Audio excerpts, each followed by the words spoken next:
নমস্কাৰ, মোৰ নাম ৰীণা ফুকন। মই মৰাণৰ পৰা আহিছোঁ আৰু মোৰ ধৰক বিষ হৈ আছিলে এই ডিঙিতে, ইমান হাড়ৰ প্ৰব্লেম হৈ আছিলে। ডক্টৰ ট্ৰিটমেণ্ট কৰিছিলোঁ যদিও তাৰমানে ইমান ৰিজাল্ট পোৱা নাই।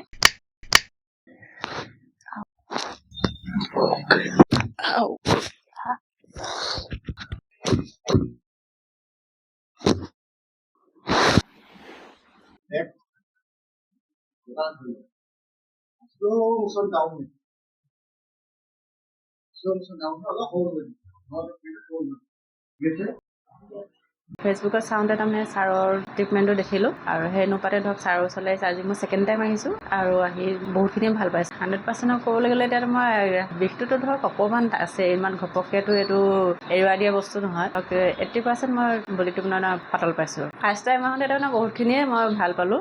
ফেচবুকৰ থ্ৰুৱেদিয়ে ধৰক এনেকৈ বিশেষ একো নাজানো ট্ৰিটমেণ্টৰ বিষয়ে, খালি এনেকৈ দেখিছোঁ আৰু এনেকৈ মালিচ ফুটুৱাই দিয়ে, সেইটো চাউণ্ড তেনেকেই জনা এইটোৰ বিষয়ে মই ইমানকৈ একো নাজানো। তেওঁলোকৰ এটা ছিষ্টেম আছে, ছিষ্টেমৰ থ্ৰুৱেদিয়ে ধৰক কামবিলাক কৰা হয়। এতিয়া আমি সাধাৰণতে ঘৰতে ফুটাই দিলে ভাল হৈ যাব বুলি ভবাটো এইটো ভুল কথা। এতিয়া ধৰক ময়ো এতিয়া বেলেগ এজনৰ থ্ৰুৱেদিয়ে আহিছোঁ, সেইকাৰণেতো মই তেনেকৈ বেলেগক ক'ম, তেতিয়া তেওঁ ধৰক আহি নিশ্চয় ইয়াত ভাল পাব।